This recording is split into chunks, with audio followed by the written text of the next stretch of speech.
प्रस्ताव को मैं सपोर्ट करता हूं और राष्ट्रपति जी का धन्यवाद अदा करता हूं। Professor Ram Gopal Yadav ji 3 minute. अरे मैंने सुन नहीं पाया। धन्यवाद श्रीमान। समय तो है नहीं, लेकिन मैं बहुत ही संक्षेप में आप बोलते ही ब्रीफ में अपनी बात कहूँगा। महामहिम राष्ट्रपति के भाषण में कुछ बातें ऐसी हैं जो होनी चाहिए थी लेकिन नहीं। जैसे पूरे देश में बीजेपी रूल्ड स्टेट्स में और सेंटर में करप्शन रैम्पेंट, कहीं करप्शन की चर्चा नहीं, कहीं भी करप्शन की चर्चा नहीं। जो हम अन्न देते हैं वोट लेने के लिए, उसमें भी 30% संपन्न लोग गरीबों की 28 और 18% के आसपास सब्सिडी खा जाते हैं।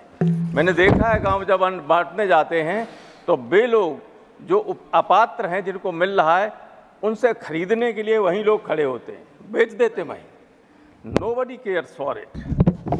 और देखिए जो दिल्ली में हवाई अड्डे पे कैनोपी गिरी, जामनगर में गिरी, सब करप्शन की वजह से। राम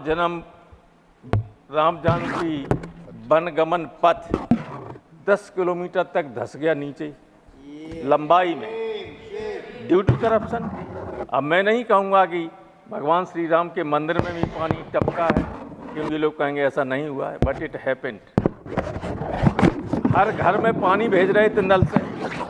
अकेले जल शक्ति मंत्रालय ने उत्तर प्रदेश में लाखों करोड़ रुपया दिया है। 5% घरों में पानी नहीं पहुंचा, जाने कहाँ पैसा चला गया है। मैंने पहले भी एक बार यहाँ कहा था, मैं चाहता हूं कि बीजेपी के एमपीज अपने गांव में जाएं और देखें उत्तर प्रदेश के कि कहाँ कहाँ नल पानी पहुंचा है कि नहीं पहुंचा, और नहीं पहुंचा है तो जो पैसा आया वो कहाँ चला गया। और सबसे बड़ा करप्शन कुछ कोचिंग सेंटर्स हैं जिनके माध्यम से चाहे नीट हो चाहे नेट हो, पेपर्स आउट होते हैं। किसी कोचिंग सेंटर के खिलाफ कोई कार्रवाई नहीं होती। एवरीबडी नोज कि कौन कौन से कोचिंग सेंटर हैं जिनकी अप्रोच इतनी है कि वो पेपर लीक करा लेंगे, और ये हो रहा है लगातार। आप आश्चर्य करेंगे कि अनएम्प्लॉयमेंट पर कहीं चर्चा नहीं। अभी एक चीज़ मैं कहना चाहता हूं कि हिंदुस्तान में सबसे बड़ा आज तक का इतिहास में जो भ्रष्टाचार हो रहा है वो हो रहा है एनसीएलटी के जरिए। आप आश्चर्य करेंगे कि 31 मार्च 23 तक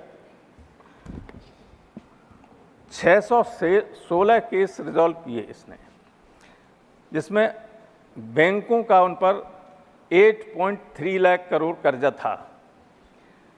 बैंकों को समझौते के जरिए मिला 2.53 लाख करोड़ और कर्ज मुक्त हो गए। हेयर कट में चला गया 5.77 लाख करोड़, 69% हेयर कट। और इसमें सबसे ज़्यादा हेयर कट मिलने वाला था वो है अडानी साहब की एक कंपनी है गुड होम्स, जिस पर 96% हेयर कट। मैं ये जानना चाहता हूँ आपके माध्यम से माननीय वित्त मंत्री से कि अभी तक कितनी संपत्तियां बिकी, उन पर कितना कर्ज था, उनकी एक्चुअल वैल्यू कितनी थी, और जिनको वो संपत्तियां बेची गई वो कौन लोग थे। एक एक व्यक्ति को लाखों करोड़ का लाभ हुआ है। अभी मैं जानता हूं, कुछ दिनों पैदा हुआ, मैं तो पर्सनली जानता हूं, 2-3 लाख की करोड़ से ज़्यादा की संपत्ति है यहाँ बगल में ही। 40,000 करोड़ का केवल कर्ज था, 30,000 करोड़ में बिक गई, तो जिन्हें मिला है उन्हें तो बस हेयर कट में जो चला गया उसको बैंकों को नुकसान कर रहे हैं। इंडिविजुअल्स को लाखों करोड़ का नुकसान हो रहा, लाभ हो रहा है। इससे बड़ा कोई करप्शन नहीं। ये ऐसा है मामला जिसकी जांच होनी चाहिए, और तो सारे करप्शन इसके सामने कुछ भी नहीं। अनएम्प्लॉयमेंट की स्थिति ये है कि अब आईआईटी के लोग भी हर साल बढ़ते जा रहे हैं अनएम्प्लॉयड, और तो सड़कों पे घूम ही रहे। उत्तर प्रदेश के एक माननीय मुख्यमंत्री ने कहा कि हमारे यहाँ अनएम्प्लॉयमेंट रेट 0 है, और पुलिस की भर्ती 50,000 सिपाहियों की निकली तो 68 लाख लड़के लड़कियों ने इम्तिहान दिया और लीक हो गया पेपर। कई लड़के लड़कियों ने आत्महत्या कर ली, क्योंकि जो ओवर एज हो जाते वो जानते हैं अब हमें तो कहीं नौकरी मिलने वाली नहीं। डॉक्टर साहब, कॉन्क्लूड। एक मिनट और सुन लीजिए हमारी बात। ऑलरेडी 5 मिनट होने होगा। एक मिनट प्लीज। देखिए, आरक्षण जो है वो कैसे ये खत्म कर रहे हैं। अगर सरकारी वैकेंसी निकलें तो आरक्षण मिलेगा, पिछड़ों को 27% और दलितों को 22.5%।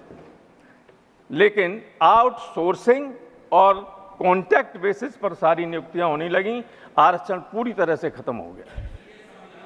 और ये 3 नए कानून आए जिसका डंका बज रहा है, इसमें 95% वही धाराएं ज्यों की त्यों हैं, केवल ऊपर नाम बदल दिया गया।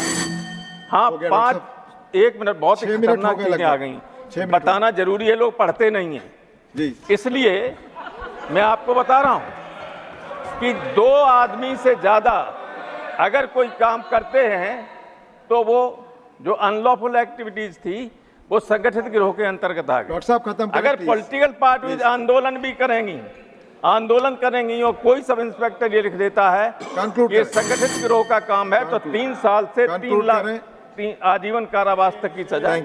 तो आप किसी को भी ये सब एक आंदोलन तो हम लोग करेंगे ही, 3 साल की सजा करा दीजिए, आराम से विपक्ष खत्म, सत्ता चलाइए। धन्यवाद डॉक्टर साहब, धन्यवाद। एक सुधांशु जी नहीं है, नहीं हो 3 मिनट से अधिक आप बोलिए प्लीज, दूसरों को भी एक सेकंड साहब, एक सेकंड सुन लीजिए।